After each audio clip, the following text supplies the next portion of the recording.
Baik, izin share screen dulu Pak ya. Ya, Pak. Oke, semoga sudah terlihat ya PPT-nya ya. Sudah, Pak. Oke, kalau gitu izin untuk membuka. Assalamualaikum warahmatullahi wabarakatuh. Waalaikumsalam warahmatullahi wabarakatuh. Waalaikumsalam. Oke, selamat pagi semuanya menjelang siang. Semoga di hari ini kita masih tetap semangat untuk melanjutkan mata kuliah fotografi dan teknologi dokumentasi. Pada hari ini kita akan memasuki materi kelima, yaitu dengan tema segitiga exposure. Namun terlebih dahulu perkenalkan nama Khairul Umam Eskom MM dalam prodi Ilmu Komunikasi Universitas Gunadarma. Mata kuliah ini adalah mata kuliah pilihan ataupun mata kuliah memang seharusnya ditempuh oleh adik-adik semua mahasiswa ya, selaku mahasiswa ilmu komunikasi, kemudian juga menjadi bekal kalau memang adik-adik mahasiswa tertarik di bidang komunikasi. Sebelumnya saya mau tanya dulu nih, di kelas ini untuk adik-adik semua, apakah ada yang pernah melakukan proses foto atau memotret melalui kamera SLR atau kamera handphone? Sudah, Pak. Sudah, Oke. Pak. Sudah, pertanyaan saya, bagaimana hasilnya? Sesuai spesifikasinya, Pak. Kurang Sesuai- waktu. Nah, itu dia. Kadang-kadang kita motoin orang itu bagus gitu ya, giliran kita yang difotoin hasilnya gimana Pak Ari ya? Kayak gitu, sesuai ekspektasi banget. Nah itu dia, hari ini pembekalannya terkait dengan hal itu. Tapi sebelum itu izinkan dulu kita tetap ke dasarnya dulu bahwa fotografi, apa sih yang maksud dengan fotografi? Fotografi yaitu berasal dari dua kata, foto dan grafi. Foto artinya cahaya, grafi artinya menulis. Jadi kalau fotografi itu melukis atau menulis dengan cahaya. Tanpa cahaya, proses fotografi atau proses pemotretan tidak akan terjadi. Kemudian secara spesifiknya, fotografi adalah seni menggambar objek dengan menggunakan cahaya melalui media kamera. Kemudian di materi ini yaitu segitiga exposure, bahwa dalam materi ini, di dalam pemotretan itu yang paling penting itu hanya 3, adik-adik semua mahasiswa. Dan ini harus kalian biasakan, hafalkan, memahami sampai ke praktekkan ya, bahwa di dalam sebuah pemotretan adalah yang penting adalah 3. Yang pertama ISO, shutter speed, dan aperture ya. Oke, yang pertama shutter speed merupakan ukuran kecepatan buka tutup jendela sensor atau menerima cahaya. Contohnya misalkan kalau Pak Ari lagi motret nih Pak, tiba-tiba objeknya itu bergerak Pak. Hasilnya kan blur. Nah, itu maksudnya shutter speed di situ. Kemudian kalau aperture atau bukan lensa adalah ukuran seberapa besar atau kecil terbukanya diafragma lensa yang diukur dengan f number. Nah, ini mungkin yang digandrungi oleh generasi milenial ya. Kalau foto maunya background-nya belakangnya itu blur atau kitanya aja yang fokus. Nah, itu namanya aperture ya. Fokus ke objeknya aja, belakangnya blur.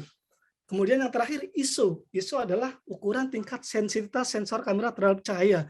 Kalau ISO ini kaitannya dengan foto kita itu terang atau gelap. Misalkan kita foto di ruangan nih, misalkan ada Mas Ardi atau ada Mbak Leni ya, ketika foto di dalam ruangan, kalau dengan ya kamera handphone mungkin berbeda hasilnya dengan ketika kita foto di luar ruangan. Nah itu yang berpengaruh adalah ISO. Maka dari itu dalam kita melakukan sebuah pemotretan, rumusnya adalah segitiga ini, karena yang 3 ini saling berkaitan. Oke, nah ini lebih lengkapnya ISO nih. ISO itu kalau kita lihat di kamera profesional ya, itu ada numbernya atau ada nomornya ya, dari mulai 200 sampai yang paling tinggi 1600 atau 3200 tergantung spek dari kameranya. Nah ini langsung contohnya aja. Jadi kalau ISO-nya rendah, maka foto kita akan cenderung gelap. Kemudian kalau ISO-nya tinggi, maka akan terang. Ini tergantung ruangan juga ya. Kemudian di sini ada statement seperti ini untuk menjadi guiding kita ya. Semakin rendah ISO yang digunakan dalam pemotretan, maka gambar akan semakin gelap. Begitu pula sebaliknya, ISO-nya tinggi, maka gambarnya semakin terang. Ini ada guiding penggunaan ISO-nya. Kalau ISO rendah, itu biasanya digunakan di lokasi dengan banyak cahaya, di outdoor. Terus kalau ISO sedang, di pencahayaan sedang, misalkan sekarang jam 9 kita keluar rumah ya, kita foto di luar, sepertinya cahaya matahari tidak terlalu terik juga, it's okay menggunakan ISO rendah. Kemudian ISO tinggi ya, kondisi cahaya kurang, atau foto objek yang bergerak dengan kecepatan tinggi. Jadi kalau foto di kamar ya kita pakai ISO yang tinggi. Oke. Kemudian setelah ISO, nah ini, yang kedua adalah aperture. Nah ini, terlihat ya, di sini ada 6 gambar. Kita lihat kalau aperture ini lambangnya adalah F, atau F number. Jadi kalau F-nya itu kecil 1.4, maka kita mau foto bunga nih, yang fokusnya adalah bunganya aja. Nah ini dia apa namanya teknik foto yang banyak digunakan oleh milenial ya Mbak dan Masnya barangkali ya. Kita pengen foto kita sendiri belakangnya blur. Nah seperti ini gunakan aperture-nya yang kecil dari mulai 1.4, 2.4 sampai ke yang paling gede. Nah kalau yang paling gede berarti fotonya jelas semua. Antara objek dengan background di belakangnya semuanya jelas. Oke, ini yang kedua. Yang ketiga, nah ini dia, shutter speed. Dengan guidingnya semakin cepat shutter speed-nya yang digunakan, maka gambar akan semakin freeze. Jadi misalkan tadi ada Mas Ari ya, pengen motret temannya lagi naik sepeda, naik motor kan itu moving ya objeknya ya. Kita bisa menggunakan fast shutter speed ataupun slow speed ya gitu. Ketika pengen lihatnya, oh kayak temennya kalau naik sepeda motor dia pengennya freezing efeknya. Nah itu dia, kalau mau freezing maka pakai shutter speed yang cepat. Dan ini banyak digunakan dalam pemotretan olahraga ya, seperti itu. Nah, di sini ada simulasinya. Karena pandemi ini mengubah segalanya, termasuk di dunia pendidikan, maka perkuliahan dilakukan melalui PJJ, tidak mengurangi praktek ya, karena kan kebetulan mata kuliah ini sebenarnya ada prakteknya. Maka dari itu ada simulasinya. Oke, di sini simulasinya adalah kita bisa menggunakan website yang dikeluarkan oleh Canon. Jadi kalau Mas dan Mbaknya tidak memiliki kamera profesional, hanya memiliki kamera handphone saja, maka dari itu di sini Canon telah mengeluarkan websitenya, yaitu Canon Outside F-Auto ya di sini ya. Di sini kita bisa langsung mencontohkan cara mengambil gambar secara real gitu loh. Biarpun kita tidak memiliki kamera profesional ya. Dan kita bisa langsung klik aja di sini. Nah ini mungkin izin untuk ganti tampilan dulu ya. Ini ada simulasi. Oke, nah di sini nih. Sudah terlihat ya, adik-adik mahasiswa ya. Nah ini contoh gambarnya akan kita ambil. Nah di sini ada pengaturan aperture, shutter speed, sama ISO-nya. Ini bisa dilakukan menggunakan laptop ataupun handphone. Jadi link ini bisa dibuka dimanapun aja yang penting ada sinyal. Contohnya ketika saya pengen moto, ini kan ada baling-balingnya nih. Bagaimana baling-baling pesawat ini agar berhenti ya, berarti kita coba naikkan shutternya nih. Misalkan, nah di sini ada keterangannya nih di tengahnya nih. Udah bagus apa belum ya? Nah ini kan very under, kalau under berarti kebanyakan cahaya, kita cek aperture-nya nih, sampai tulisannya ada tulisan good. Nah ini ada tulisan good exposure, jadi gambarnya oke, kita coba cek, kita foto, dan terlihat. Ini baling-balingnya udah bisa ketangkep ya, tapi masih kurang jelas sedikit ya. Mungkin akan kita naikin.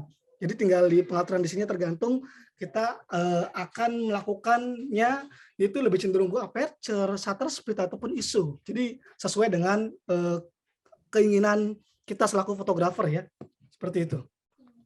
Dan ini bisa diakses karena PJJ ya, bisa diakses dimanapun ya. Ketika ada tugas nanti di akhir pertemuan kalian diminta untuk memotret objek apapun, ataupun kalian tidak memiliki kamera, maka silakan menggunakan website ini ya untuk memenuhi tugas pada pertemuan ini. Oke. Kemudian izin melanjutkan sisa materinya. Lanjut, ini tadi udah disampaikan, adik-adik mahasiswa semua dapat melakukan simulator pemotretan menggunakan website ini terkait dengan segitiga exposure belajar ya. Jadi bagaimana kita menentukan objek itu di fotonya seperti apa, mau gelap, mau terang, mau nge-freeze, mau blur. Nah di sini contohnya. Kemudian untuk melaksanakan pemotretan, maka dari itu ada mahasiswa saya referensikan untuk bisa mencari referensi, kita mau motret seperti apa. Di sini ada motret makro, yaitu objek-objek yang dideketin, atau komposisi yang lain. Namanya komposisi ya. Jadi kalau kita sebagai pemula di dalam bidang fotografi, alangkah baiknya kita untuk mencari referensi ya, seperti itu. Sebelum melakukan pemotretan. Kemudian di sini juga sebelum saya menutup materi saya, ada quotes dari saya. tidak ada foto yang tidak bermakna, yang ada hanya perbedaan sudut pandang. Jadi misalkan adik-adik mahasiswa di sini melakukan foto sebuah sesi pemotretan, tidak usah berkecil hati ketika dijudge, fotonya kok jelek. Ya iya, karena namanya kita juga lagi belajar. Jadi tidak ada foto yang jelek, yang ada kitanya aja, beda sudut pandang, seperti itu ya. Jadi apapun yang kalian foto objeknya, maka ketika sesama fotografer melihat hasil foto itu, maka di mata fotografer itu foto kalian tetap memiliki makna. Oke, mungkin itu saja yang bisa saya sampaikan untuk pertemuan hari ini. Kita lanjutkan ke sesi diskusi. Terima kasih.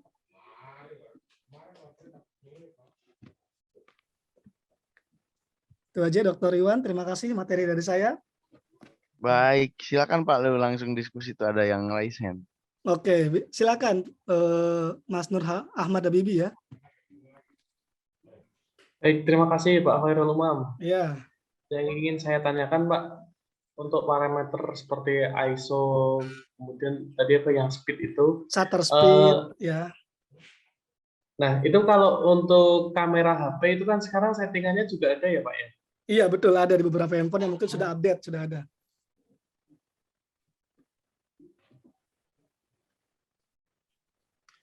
Oke, lempar ya, Dr. Iwan. Nah, ada lagi. Ya, Maaf, lanjut. lempar. Ya, Saya kira lanjut. hasilnya sama nggak Pak? Antara settingan HP sama kamera yang seperti Canon dan lain-lainnya itu? Iya, sama, cuma nanti perbedaannya kalau di kamera yang profesional kan angkanya bisa tinggi tuh. Kalau ISO aja bisa sampai 3200. Mungkin kalau di handphone karena menggunakan aplikasi atau bawaan handphone mungkin terbatas. Contohnya kalau di handphone saya nih, di handphone Samsung, diafragma itu hanya sampai 2.2. Sedangkan tadi kalau dicontoh gambar kan sampai 8. Seperti itu. Tapi untuk sebagai simulator, it's okay menggunakan kamera handphone dengan memang sesuai dengan speknya aja. Oke, itu ya, Mas Nur Ahmad ya. Ya, terima kasih Pak. Iya, sama-sama. Silakan, apakah ada lagi? Tadi Mas Jonathan. Boleh, Mas Jonathan, silakan. Masih tadi pertanyaannya Pak, paling saya ganti aja. Boleh. Kurang lebih berapa lama ya Pak ya periode yang dibutuhkan untuk ya seenggaknya bisa lah tuh yang bokeh-bokeh gitu Pak, biar bisa taruh di sosmed gitu kan. Untuk Oke, kalau kayak gitu. Kalau seperti itu sebenarnya bagi pemula itu bisa cepat, sehari pun bisa Pak, asalkan kita paham teorinya. Jadi kayak tadi kan kalau bokeh nih, kayak tadi sebetulnya blur itu kan bokeh kan, kita manfaatkan diafragmanya aja. Jadi yang kecil aja diafragmanya. Habis itu dipotret, Mas Jonathan mau foto misalkan di depan gedung apa gitu, pengen dipotret, gedungnya pengen blur kan. Maka yang kelihatan akan bokeh jadi bokeh seperti itu. Jadi kalau melakukan teknik seperti itu yang penting paham teorinya, tinggal dipraktekin aja. Kayak gitu. Terima kasih Pak. Saya kira cuma tenggorokan yang punya diafragma ya, ternyata kamera juga. Kamera juga punya, betul. Silakan, ada terakhir Mas Firman ya, barangkali ya. Oke, mohon maaf Mas Firman, sepertinya audionya belum terdetek. Oke, sekarang sudah terdengar Mas. Ya, bagaimana tadi artinya bahwa simpel saja. Kamera SLR dan kamera handphone ada yang ditanyakan juga sebelumnya. Betul.